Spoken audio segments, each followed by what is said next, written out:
Moving away from the June parliamentary meeting, the ARFs of Kejom Keku, Big Babanki of Tubah local government area, has banned the CPDM Fon of the village, His Royal Highness Benjamin Vutsibong Vubansi, from entering the village. The decision was made known to villagers recently by the Ambazonian Restoration Forces after the Fon, who is resident and working in Yaoundé, had called for a colonial La Republic military post in the village.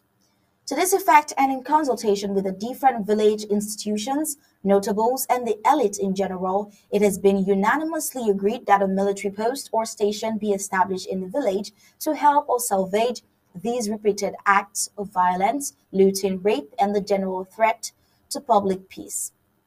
Well, immediately following the statement by the CPDM Fon, who was reacting to the brutalization of Babanki women by traitors loyal to Cho Ayaba,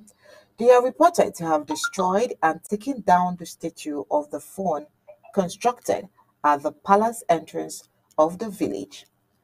While the Ambazonia Restoration Forces, after the letter from the CPDM Fon,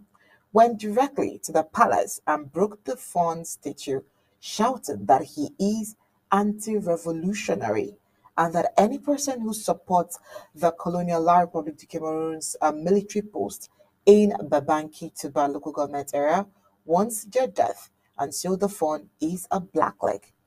Also, in the statement from the Fon regarding the incident in the village, he had called on all Babanki people to ignore the tax levied on them by fighters loyal to Cho Ayaba's ADF. Well, this is not the first time the Ambazonian Restoration Forces are issuing such ultimatums against all the CPDM royal beggars called chiefs across Ambaland. At the start of the Anglophone crisis in 2016, this very CPDM Fon, due to his denunciations of the Ambazonian Restoration Forces, referred to at that time only as Amba Boys, was banned from entering the village. Some notables and the Development Association executives are reported to have intervened and asked the Amazonian Restoration Forces to lift their ban, making it possible for their CPDM Fon to visit his village and perform yearly rituals without being worried about attacks.